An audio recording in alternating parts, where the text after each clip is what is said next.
Bismillahirrahmanirrahim. Footnote to endnote to table of content جوړول خو مو زده کړه او استفاده یې هم مونږ وکړه چې کوم ځای کې ترې استفاده کولی شو. نن مونږ تاسې سایټیشن وایو. سایټیشن بیا څه ته وایي؟ ګور دلته لیکل شوي انسرټ سایټیشن. انسرټ مطلب ور اضافه کول.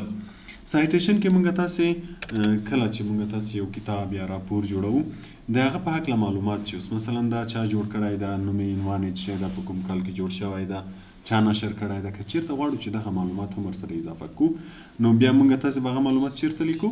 سایټیشن کې به یې لیکو. مونږ تاسې ګوره په فایل کې دلته بعضې معلوماتونه درلودل چې مثلا د اتور نوم یې ولیکو چې دا چا لیکلی ده، او کله چې دا فایل سیف شي دلته یو څه معلومات نور هم را اضافه کېږي او بعضې کې تغیرات هم بیا راځي چې په کوم تاریخ جوړ شوی ده او دا معلومات ګوره صرف دلته وو. او موږ تاسې په پرنټ کې بیا هلته پرنټ هم درلوده چې که وغواړو دا پراپرټیز پرنټ کړو، پرنټ کولی هم شو. په کویک پارټس کې هم بیا اډ کولی شو. دلته هم موږ تاسې کولی شو. که چېرته زه دلته سایټیشن کلیک کوم، ګوره یو سایټیشن الریډي را سره شته، خو که بل ور اضافه کوم نو ایډ نیو سورس دا به کلیکوئ. دلته درته وایي چې ټایپ اف سورس کوم شی چې تا دلته جوړ کړی ده، دا فایل کتاب ده، چپټر ده، راپور ده، څه شی ده، هر شی چې ده له دې ځای نه موږ تاسې ټایپ انتخابو. مثلا که کتاب وي بوک سیکشن، جرنل، آرټیکل، دا ټایپس دي. که هر ټایپ وي له دونه به انتخابوئ. مثلا ریپورټ ده، ویب سایټ ده، دا ټول انټرویو ده، فلم ده. نو فعلا زه وایم چې کتاب ده یا مثلا راپور ده. اتور یې څوک ده، چا جوړ کړی ده، د هغه کس نوم. مثلا زه محمد داود به ولیکم.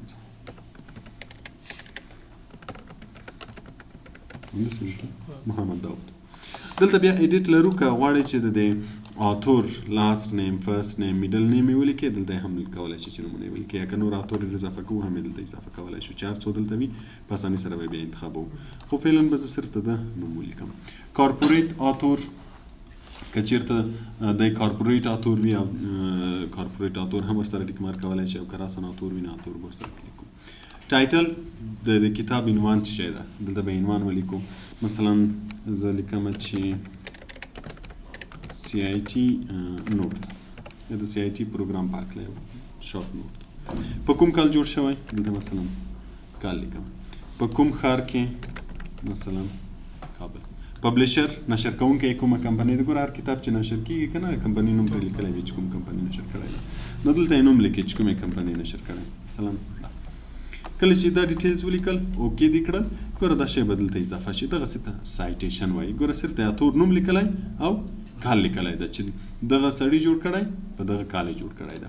بیا دلته سټایل لري. بعضې سټایلو کې صرف مثلا نوم لیکلی وي، بعضې سټایلو کې کال لیکلی وي. نو که سټایلونه غواړئ چې چینج یې کړئ، سټایلونه یې هم چینجولی شي. مثلا په دې کې ګوره صرف نوم لیکلی، په دې کې به کال هم ورسره لیکلی وي، نومونه هم چینجولی شي. دا چې هر ځای کې بیا ستا په کار شو. اوس مثلا ما دغه ځای کې سایټیشن په کار شو چې د کتاب لیکوال نوم مې ولیکو، تاریخ مې ولیکو. بل ځای کې چې بیا زما ضرورت کېږي فقط همالته به کرسر ږدو، له دغه ځای نه به ور اضافه کوو. ګوره دلته نوم یې لیکلی، فقط چې کلیک یې کړم نوم به اضافه کېږي. کله چې زه تغییروم بیا به دلته راځو، د مینیج سورس به کلیک کوو. ګوره دلته به یې نوم موجود وي. چې تغییروي ایډیټ به پکې کلیک کړې، هر شی چې نوم یې بدلوي، کال بدلوي، هر څه تغییرات چې پکې راوستل تغییرات پکې راوله، اوکې که او لیست یې بیرته ور واچوه، به خپله چینج شي. نو دې ته سایټیشن وایي. او که صرف پلیس غواړئ چې یو پلیس هولډر اضافه شي، دغه شي ته پلیس هولډر وایي چې بیا دلته پکې ولیکئ خپله چې مثلا اتور یې څوک ده او کال یې څوک ده او بعضې معلومات کې لیکئ، دلته یې لیکلی شي. دغه شي ته پلیس هولډر وایي. که غواړئ چې صرف پلیس هولډر یې راشي، پلیس هولډر یې اضافه کولی شي. بل موږ تاسې بایوګرافي، پریفرنس، دا شیان هم لرو. که غواړئ چې بایوګرافي مثلا ټوټل معلومات یې راشي، اوس ګوره دلته صرف نوم یې لیکلی و، کال یې لیکلی و. که کوم ځای کې غواړئ چې دا معلومات یې ټول راشي کوم چې موږ تاسې هلته ولیکل، نو بیا بایوګرافي نه استفاده وکړه. ګوره ټول نوم به یې راشي. محمد داود 2018 کې، عنوان یې داود ده، ګوره ټول ډیټیلز به یې دلته راشي. دغه شي ته بایوګرافي وایي. یا کله کله از ریفرنس استفاده کوئ، نو بیا چې کلیک یې از ریفرنس به راشي. ګوره پریفرنس به ولیکل شي. نو دغه شي ته سایټیشن وایي. کله که غواړئ چې سایټیشن ور اضافه کړئ، له دو ځایونه به یې ور اضافه کوئ. بل موږ تاسې کیپشنز لرو. دا کیپشن داسې ته لکه ټیبل اف کنټینټ. ټیبل اف کنټینټ کې موږ تاسې فهرست جوړوو، د مضامینو فهرست مو جوړوه، د عنوانو فهرست مو جوړوه. انسرټ کیپشن یا انسرټ ټیبل اف فیګر دا بیا موږ تاسو د عکسو یا د ټیبلو فهرست جوړو. که چیرته موږ تاسو په کتاب کې مثلا عکسونه هم ولرو، زه به دلته څو عکسونه فعلا ور واچوم.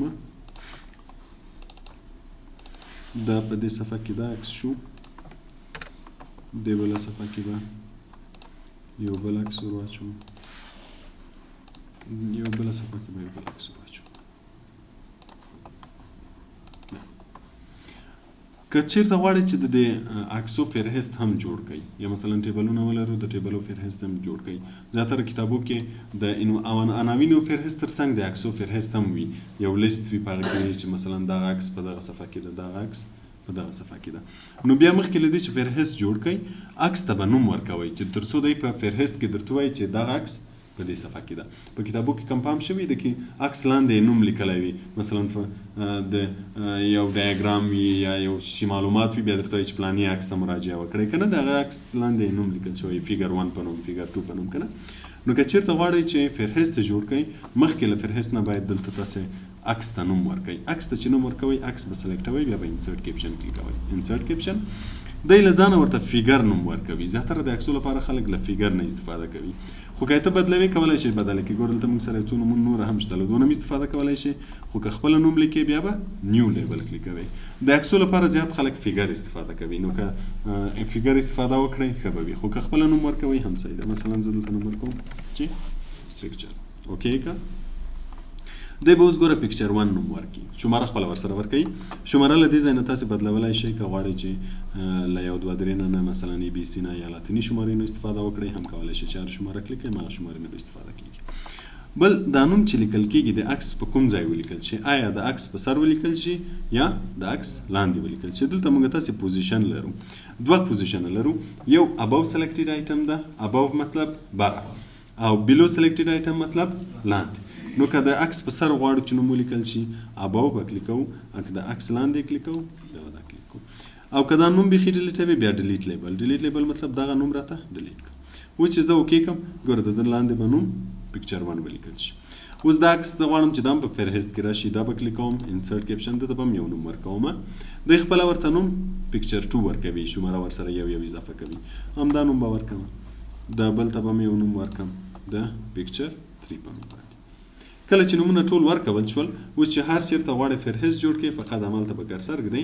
مثلا زه په دې شروع کې غواړم چې فهرست یې جوړ کړم، یا زیاتره د ټیبل اف کنټینټ وروسته بیا ټیبل اف فیګر راځي، د عناوینو د فهرست نه وروسته بیا د عکسو فهرست راځي، اول هغه فهرست وي بیا دا فهرست وي. نو که چېرته موږ هغه فهرست هم ولرو له هغه نه وروسته به بیا دا فهرست جوړ کړو، خو خیر اوس به زه دلته دا جوړ کړم.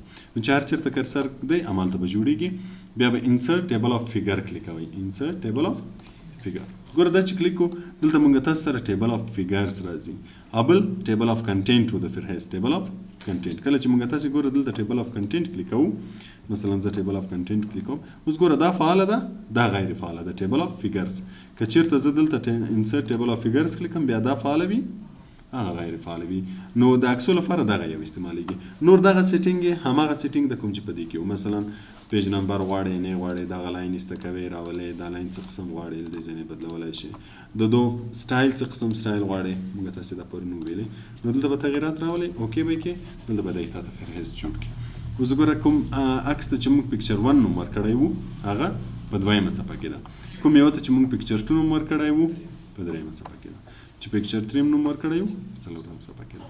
نو که کله موږ کرسر کنټرول بټن ونیسو په هر یو کلیک وکړو راسن هغه عکس ته هم ورولي.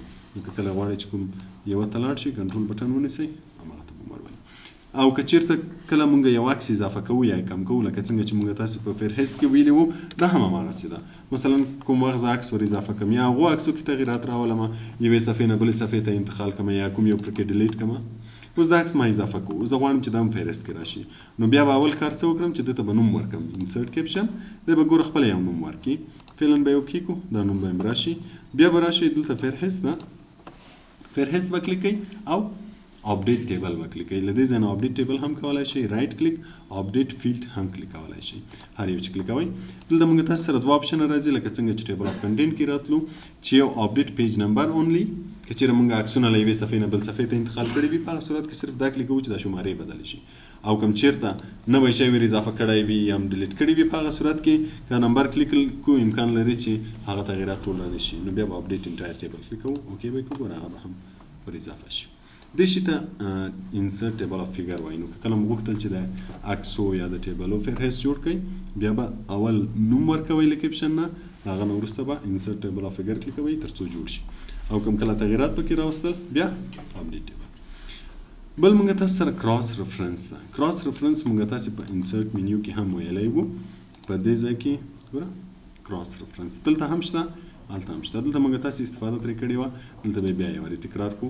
کراس ریفرنس کې بیا موږ تاسو کولی شو چې د بعضو شیانو لیست جوړ کړو. مثلا لکه دلته چې ما د دو لیست جوړ کړه دا فهرست شو هغه صرف یو لیست غوندې. که زه غواړم چې د دونو عکسو لیست دلته جوړ کړم یا د عناوینو لیست دلته جوړ کړم یا هر چیرته چې غواړې جوړې کړي نو صرف که غواړې چې شماره ورنه کړي صرف ساده یو لیست وي په هغه صورت کې بیا له کراس ریفرنس نه استفاده کوو.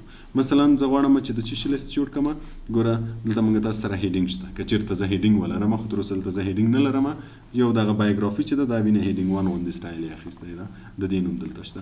که چیرې زه هیډینګ ولرم لکه پرون چې موږ تاسو جوړ کړه دلته به د ټولو هیډینګونو نومونه راشي. هر چیرته چې د لیست جوړوه په قدر یو به کلیک کوئ انسرټ کوئ لکه دا چې ما انسرټ کړه دلته به یې نوم راشي هماسې په ترتیب باندې. او که چیرې مثلا زه بک مارک کلیک کړم بک مارک ټول دلته راځي. بک مارک موږ تاسو انسرټ منیو کې ویلې وه. فوټ نوټ اینډ نوټ خو پرون وویلې. که چیرته زه فوټ نوټ کلیک کړم او په صفحه کې فوټ نوټ وجود ولري د هغو نومونه دلته راځي. که یې لیست غواړئ چې جوړې کړئ د اینډ نوټ غواړئ د اکویژن غواړئ یا فارموله چې موږ تاسو ویلې وه. فیګرز غواړئ فیګر که چیرته موږ تاسو نومونه فیګر ورکړي وي دلته مې نومونه راشي.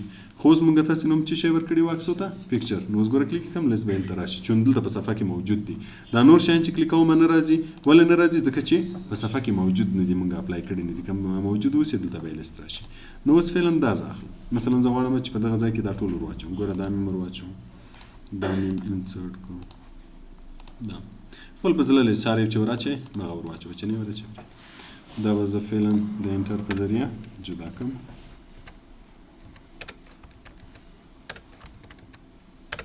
یو لیست غوندې جوړ شو. کله چې کنټرول نیسئ په هر یوه کلیک کوئ هماغه یو به تاته راولي. نو دغه چې ته کراس ریفرنس وایي. که کله غواړئ چې لیست یې جوړ کړئ د دې بعضې شیانو چې موږ تاسې ویلي دي نو دلته به یې کلیک کړئ له دې ځای نه او له دې ځای نه به یې انسرټ کړئ. هر چېرته چې کرسر وي همالته به رااضافه کېږي. دې چې ته کراس ریفرنس وایي. پوه شوئ تر دې ځای پورې مشکل نشته. خیلاړ به شو عملي کار